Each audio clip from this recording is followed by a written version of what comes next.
এখানে এমন একটা বীজ আছে যেখানে এরা থাকে, তাই ভিডিওটা স্কিপ না করে পুরোটা দেখার জন্য অনুরোধ রইল। বলেন কি? দীঘা ঘুরতে এসে শুধু দীঘাতে বসে থাকলে হবে না বস। দীঘার আশেপাশে আরো 7টা সুন্দর সিক্রেট বিচ আছে, যেগুলোতে ভিজিট না করলে দীঘা আসার আসল মজাটাই মিস করবে। আমাদের ঘুরে আসা দীঘার 4 রাত 5 দিনের ব্লগে তোমাদের স্বাগতম। কিছুদিন আগেই বউ বাচ্চা শালা শালিদের নিয়ে চলে এসেছিলাম দীঘায়। এই ভিডিওতে আমরা দীঘা ভ্রমণ করেছি এবং মন্দারমণি, তাজপুর, ম্যারিন ড্রাইভ, শঙ্করপুর, তালসারি, উদয়পুর, বিচিত্রপুর সহ প্রায় সমগ্র দীঘার দর্শনীয় স্থান ঘুরে দেখেছি। যদি তুমি শীঘ্রই দীঘা ভ্রমণের কথা ভাবছো এবং দীঘার ট্যুর প্ল্যান খুঁজছো, তাহলে একটু দাঁড়াও, কারণ এই ভিডিওটি তোমার জন্য সেরা দীঘা ভ্রমণ গাইড হতে চলেছে। এখানে দীঘায় হোটেলের অভিজ্ঞতা এবং প্রতিটি জায়গার বিস্তারিত তথ্য শেয়ার করা হয়েছে। একদম গোড়া থেকে শুরু করি তবে। প্রথম দিন সকাল সকাল রেড বাসে বুকিং করা সবুকটা ট্রাভেলসের মা চাঁদি নামক বাসে বাগনান থেকে উঠে নিজেদের 5টা সিটে বসে পড়লাম। তোমরা চাইলে ট্রেনেও আসতে পারো। আগে থেকে হোটেল বুকিং না থাকায় ঠিক 10:30টায় দীঘা নেমে আমাদের প্রথম কাজ হলো একটা ভালো হোটেল খোঁজা। আর এখানেই বুঝলাম আমরা ভুল টাইমে দীঘায় চলে এসেছি। প্রত্যেক হোটেলই 2-3 ডবল করে ভাড়া বাড়িয়ে রেখেছে, কারণ আজ হলিডে। বন্ধুরা, তোমাদের বলবো কোথাও ঘুরতে যাওয়ার সময় শনি, রবি এবং অন্যান্য ছুটির দিন বাদ দিয়ে আসার চেষ্টা করবে, নইলে আমার মতো তোমরাও ঠকবে। 5,000-এর রুম 10,000, ভাবা যায়?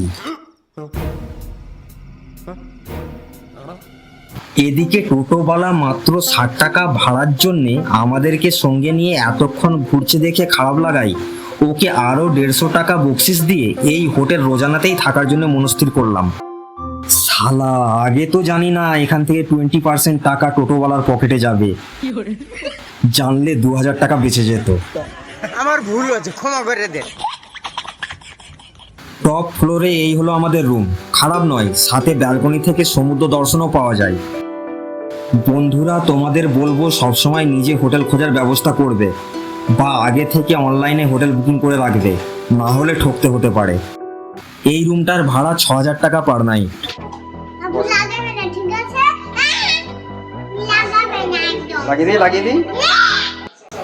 ভালোই ক্লান্তি লাগছে, তা বলে তার হোটেলে শুয়ে থাকলে চলবে না, তাই তাড়াতাড়ি চললাম নিউ দীঘা বিচে জলকেলি করতে। এই সেই নিউ দীঘা বিচ। এখানে ভিড় তো বছরের সব দিনই থাকে, তবে আজ অস্বাভাবিক, তিল ধরানোর জায়গা নেই। হ্যালো বন্ধুরা, আমরা দীঘাতে এসেছি আর এই হচ্ছে আমার শালা প্রথম দীঘা এসছে, বলছে ও বাবা কি বড় নদী। সেলফি তুলেই ঝাঁপ দিলাম সমুদ্রের জলে। আরে এ তো এখানে গড়াগড়ি খাচ্ছে, আর আমাদের পুচকি সঙ্গে ওর মা, এরাও খুব মজা করেছে। স্থানীয় ফটোগ্রাফারদের থেকে অনেক ফটো তুলেছি। কত করে গো? 100 টাকা। ঘোড়ায় ওঠার খুব ইচ্ছা হচ্ছিল, তাই নিজে না উঠে মেয়ে আর শালাকেই ঘোড়ায় চড়িয়েছি। সমুদ্রে লাফিয়ে লাফিয়ে হাত পা সব কেটে ফেলেছি। মুদ্রা কথা প্রচুর প্রচুর আনন্দ করেছি, আমার ছোট শালি ব্যতীত। তো বন্ধুরা, দীঘায় প্রথম দিন আমাদের ইচ্ছা ছিল যে কাজু বাগান, অমরাবতী পার্ক, তারপরে হচ্ছে ঢেউসাগর পার্ক, সায়েন্স সিটি, এতগুলো জিনিস ঘুরে দেখব। দেখা যাক কটা ঘুরতে পারি। এই হলো কাজু বাগান, যেটা এখন বন্ধ আছে। তারপর সন্ধ্যায় গাড়ি নিয়ে চলে এসেছি ঢেউসাগর পার্কে। এখানকার বেশ কিছু হালকা সুস্বাদু খাবার, সুসজ্জিত পার্ক, আরামদায়ক মনোরম পরিবেশ আর সমুদ্রের মন মাতানো হাওয়ায় মন একদম চাঙ্গা হবেই। এই পার্ক দিনের থেকে রাতেই বেশি সুন্দর থাকে তার সুসজ্জিত মায়াবী আলোকসজ্জার জন্য। বাচ্চাদের জন্য রয়েছে গেম জোন, আর বড়দের জন্য কিছু ভয়ঙ্কর সুন্দর রাইড। তবে আর যাই করো, এটাতে ভুলেও উঠতে যেও না যেন, আমার আত্মা বেরিয়ে যাওয়ার উপক্রম হয়েছিল। বন্ধুরা, দীঘাতে আজকে আমাদের দ্বিতীয় দিন। আজ আমরা যাচ্ছি মন্দারমণি।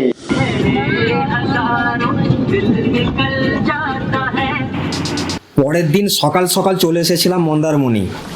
তোমরা দীঘা থেকে গাড়ি ভাড়া করে নিতে পারো, খরচ পড়বে 1600 টাকার মতো। হ্যালো বন্ধুরা, দেখো আমরা কোথায় এসেছি, গোয়া। किनारे हैं तुम मेरे हो और हम প্রচুর প্রচুর রিলস বানিয়েছি। এখানে মেয়ে তো ভাবছে আমার বোধহয় কিছু হয়ে গেল।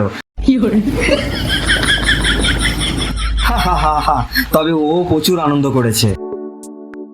সত্যি বলতে মন্দারমণি বিচ আমার পার্সোনালি দীঘার থেকে অনেক বেশি ভালো লাগে, এখানকার নীল সমুদ্র আর নির্জন শান্ত পরিবেশের জন্য, তবে একটু অপরিষ্কার। বন্ধুরা, এই যে ভাঙাচোরা বিচটা দেখছো, এটাই তাজপুর। সুনামি এর অপরূপ সৌন্দর্য প্রায় নিশ্চিহ্ন করে দিয়েছে। মানুষ এখানে আসে শুধু টাটকা সিফুড খেতে, আমরাও তাই। এই যে এই ভয়ঙ্কর সুন্দর তীরটা দেখছো, এটা হলো ম্যারিন ড্রাইভ।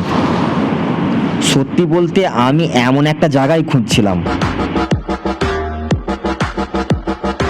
যার ধারে আরামসে 1-2 ঘন্টা শুধু বসেই কাটিয়ে দেওয়া যাবে। তারপর শঙ্করপুর, বেশ শান্তশিষ্ট নিরিবিলি একটা বিচ। আমরা এখানে এসেছি দুপুর দুপুর, তাই বেশ অস্বস্তিকর এবং গরম লাগছে। তবে ছবি তোলার জন্য জায়গাটা খারাপ নয়, বেশ সুন্দর সুন্দর ভিডিও এবং ছবি তোলা যায় এখানে। আমার খুব একটা ভালো না লাগলেও আমার মেয়ে তো খুবই আনন্দ করেছে, তাতেই চলবে। ওই যে দূরে দেখা যাচ্ছে, ওটা হলো দীঘার মোহনা, আর এই হলো আমাদের দীঘা গেট। নেক্সট ডে, আজকে আমরা যাচ্ছি উদয়পুর, তালসারি, বিচিত্রপুর। চলো ঘুরে আসি।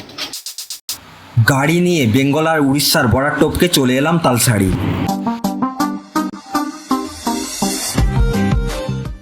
এত মনোরম মনোমুগ্ধকর পরিবেশ আমি আগে কখনো দেখিনি। বোর্ডিং করে এই দ্বীপে চলে এলেই তোমাদের ভ্রমণ যাত্রা সার্থক হয়ে যাবে। এটা লাল কাঁকড়া দ্বীপ, চারিদিকে হাজারো হাজারো লাল কাঁকড়া ছুটে বেড়াচ্ছে। তো বন্ধুরা, লাল ক্যাংড়া ধরতে এসেছিলাম, তো সারপ্রাইজ, এই দেখো লাল ক্যাংড়া টেনটেনা। শুধু কাঁকড়া নয়, নানান রকমের ঝিনুক, তারা মাছ, আরও কত কি দেখতে পাবে। নাও এ নাও এ নাও এ নাও এ নাও।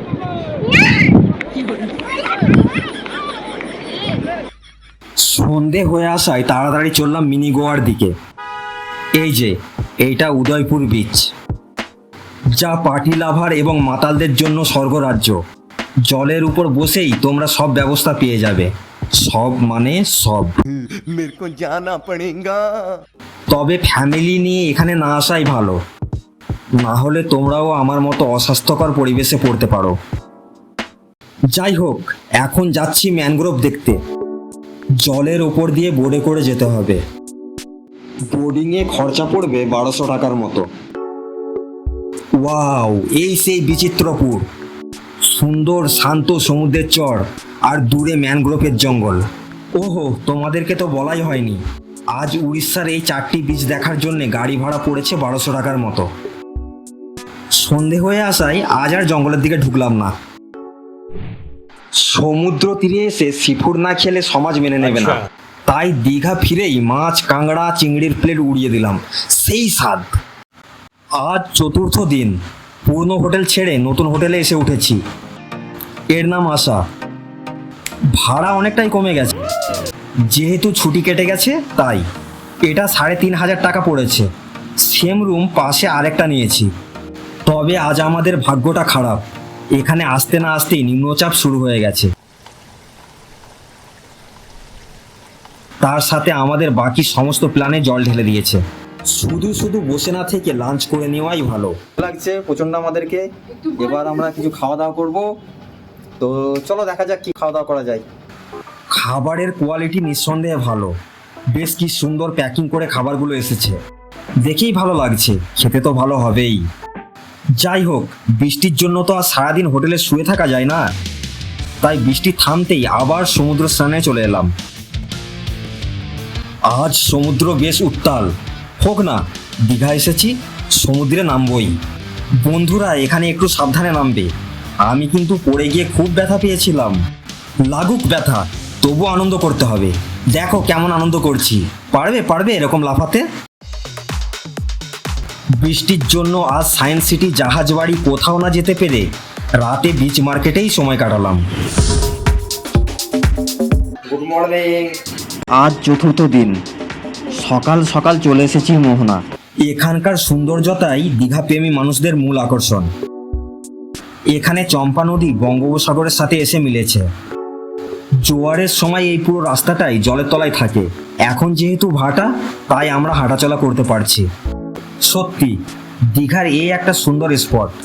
এখানে এলে ফেরার কথা ভুলে মনে হবে বসেই থাকি। এখান থেকে তোমরা টাটকা মাছ কিনে বাড়ি নিয়ে যেতে পারো। আমরা যেহেতু আজ বাড়ি যাচ্ছি না, তাই মাছও কিনছি না। তবে তোমরা অবশ্যই কেন কিন্তু। বিকেল বিকেল চলে এলাম অমরাবতী পার্ক।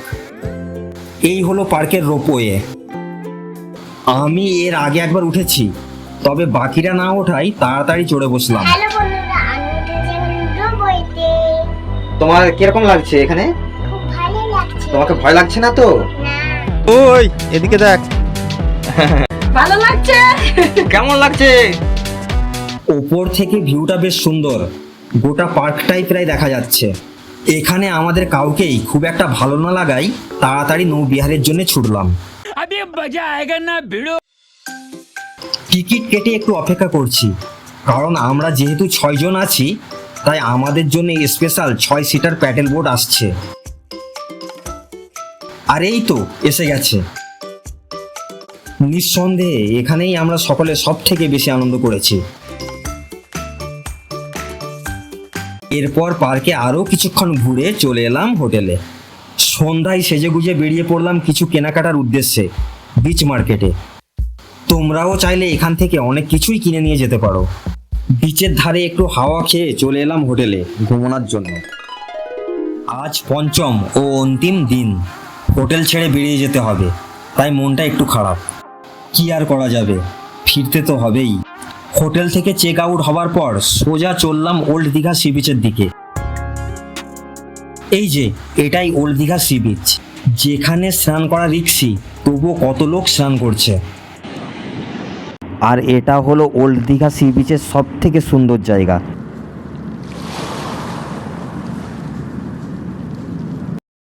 অসাধারণ সুন্দর এই জায়গায় আমরা ঘন্টা তিনেক শুধু বসেই কাটিয়ে দিলাম। আর এটাই দীঘার স্থান নতুন ধাম জগন্নাথ মন্দির। আমি বাদে আমার ফ্যামিলির কেউই বাসে যেতে রাজি না থাকায় এক প্রকার বাধ্য হয়েই লাঞ্চ করে ট্রেনের উদ্দেশ্যে রওনা হলাম। তবে একটা কথা না বলে থাকতে পারছি না, ট্রেনের যাত্রা অত্যন্ত আরামদায়ক। পুরো ট্রেনটাই প্রায় ফাঁকা।